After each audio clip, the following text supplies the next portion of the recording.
control themselves. It's something that they learn. It's a training. So there has to be that connection. Your child must know that you're the authority figure. You're the daddy. You're the mama. You're not their friend. Don't try to be their friend. Be their mom and be their dad. They've got lots of friends. They've only got one daddy. They've only got one mama. And I'm telling you this, if you will heed what I'm telling you, when they grow up, they will be your friends. Well, very quickly, what are the 3 principles of training? I'll have to get through this kind of quickly. First of all, there must be a connection with your children. We had missionaries stay in our house one time, and it was a disaster. And God help them, and this is the thing. We're all in training. I mean, parents don't know how to do this, especially if you've never been maybe it's your first child. You don't know what you're doing. And if you grew up in a home like I did, and there wasn't really a whole lot of training. There was training going on, but, it was a different kind of training. And you don't really know what to do. Maybe you didn't go to church where you hear sermons like this. And anyway, this dear missionary mother, she had these children, and they were just running a riot in our house. And I remember she gave a half-hearted correction. Kids weren't even listening to her, weren't even looking at her. And then she raised her voice, and they still weren't listening to her. And she had to go over and scoop them up and try to divert them because she was a little embarrassed because she was in our house. And I always remember that. And it's very true, you see. Some parents, you'll see them talking to their children, or they'll call their children. Children's not listening. And then the voice goes up. And the voice gets raised and raised and raised until you get that high-pitched scream. And then the kid realizes, oh, I better pay attention here. So when I was on the streets of Belfast, if my mum would come out to the door and she shouted, we just play in the street, and she said, Thomas. That's my mum, he calls me Thomas. And, well, I might go or I might not go. It depends what I'm doing. But if she stood out there and said, Thomas Henry Finnis, oh, I was in trouble. I knew I was in trouble. You see, there's a hierarchy of intensity levels. And what we have to do is to train our children that we don't have to go to the top level in order to get their attention. And so what we must do is there must be contact. There must be a connection. Now, what you do is you start with the eyes. And by the way, if you want more information on this, my wife is expert at this. Like in the nursery, if my wife tries to get a child's attention, she doesn't raise her voice, she lowers her voice. And then she gets in their face. She wants to look at their face. She's looking for their eyeballs. And that's sometimes you'll see mothers and fathers that will get down on their level and they're trying to get their child to look into their eyes. There has to be a connection. And you call their name in a normal voice. If you call your child's name in a normal voice, you should have their attention and they should be on their way too if you're calling them to come. Without having to raise your voice. Peanut used to do that with me. She was disobedient. I would say, Peanut. She would ignore me. And then I had to shout at her. If we're out on the street, we always walk them on a lead, but if I was trying to get her attention, she's over live out in the woods and stuff, and I had to raise my voice. You have to train them where they will come the first time you call them. And by the way, you must start right from the very beginning. Don't wait till your child is 6 years old before you start doing this. Do them as soon as they get home from the hospital. I mean, obviously, as they're growing up.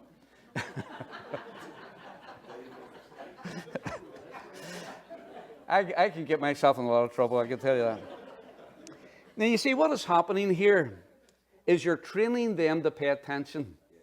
So say you join the army. We got military people in here, and when you went off to boot camp, the sergeant major or the drill sergeant, he was not your friend. You didn't come into the barracks and he said, okay, is this the first time you've been away from home? Oh, it must be terrible for you.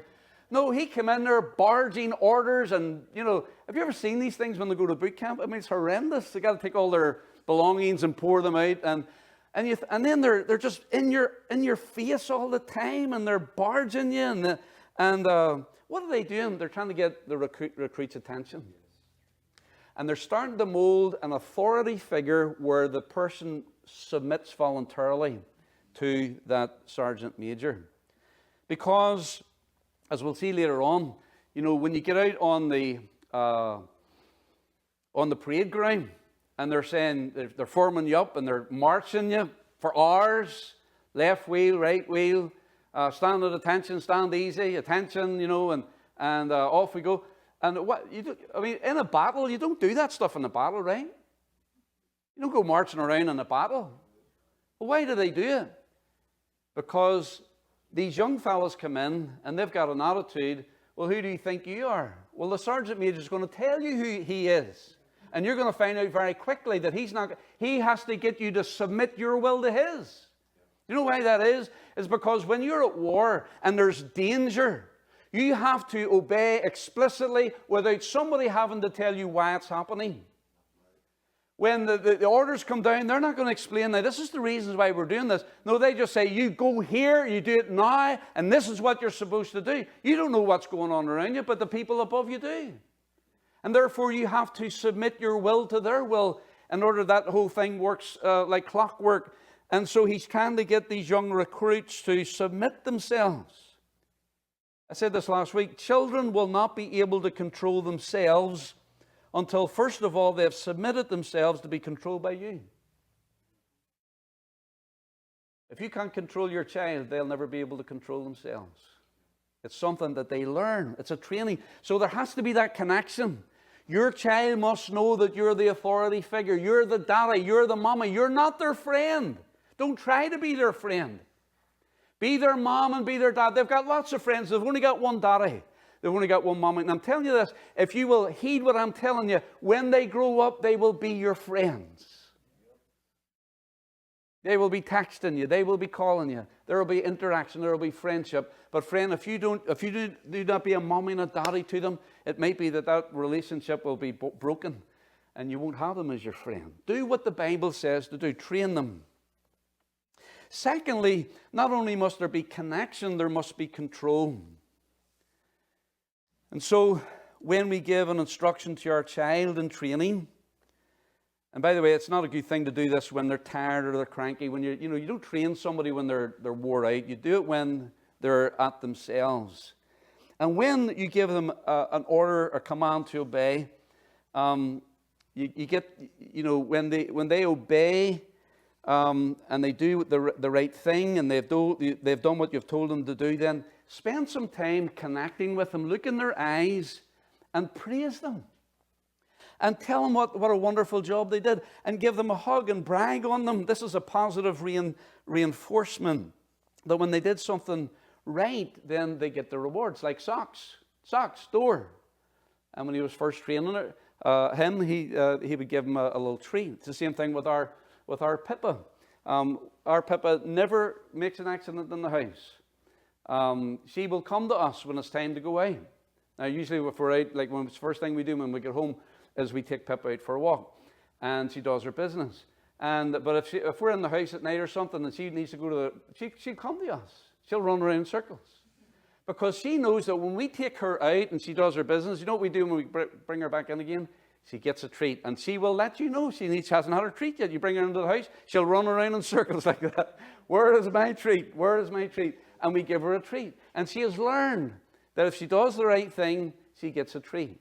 Children are the same way. Praise them when they do right. But you know what? They will test the order. They will test the command. Because every child wants to be in control. We call that the terrible twos. Usually when that's when it hits, the terrible twos, when they learn this word called no. Come and do that. No. Now they're testing who's in charge.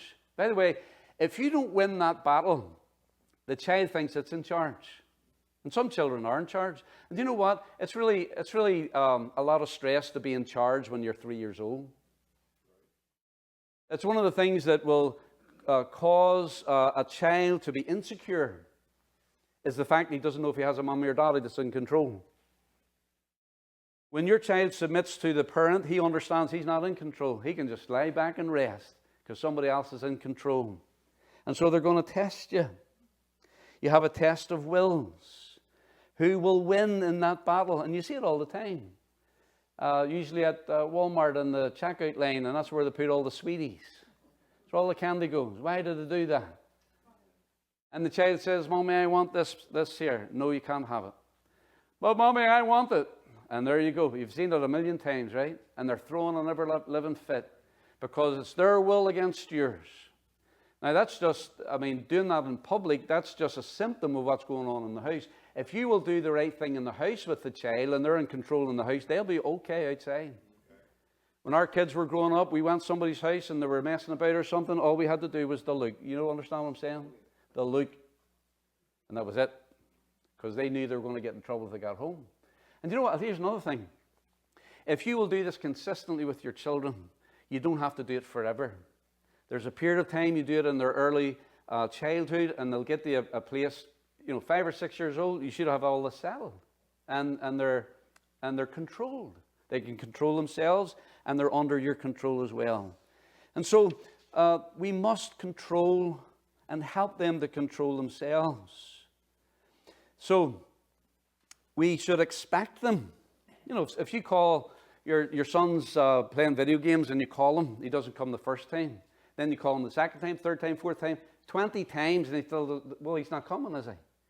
So here's what you do. You're training. You're training. And so when you call him the first time and he hears you and he doesn't come, what do? You put whatever you're doing, you put it down and you go to where they are and said, did you hear me calling you? Yes, you did. Well, why aren't you coming? Do you know how important this is? And I'll tell you why this is important. Like back to the military. When the soldier gets an order to move to a certain place, and he's saying, well, no, I'm not going to do that. Or why should I do that? Who do you think you are? And he stays in that place. He could be getting bombed. He could be getting mortared. A child he's playing in the street, and Daddy says, come over here, John. And he just, well, who do you think you are? I can do whatever I want. And he gets run over by a truck. A child needs to come without any explanation at all. You know why? Because you're the daddy. Right. My wife has a T-shirt that says, because I'm the mom, that's why. Because I'm the mom, that's why. Why? Because I'm the daddy. When I tell you to come, you come. Now, you don't have to raise your voice. It's something that you train them. Okay? So you don't wait for disobedience or disrespect in order to then work. Try to do it when it's not even an issue and train them to come the first time you call them. If you have to call your child 10 times before they come, that's not good. They're not being obedient. And so, and of course you can chase them, but it's not a matter of chasing them. It's training them to obey the first time that you ask.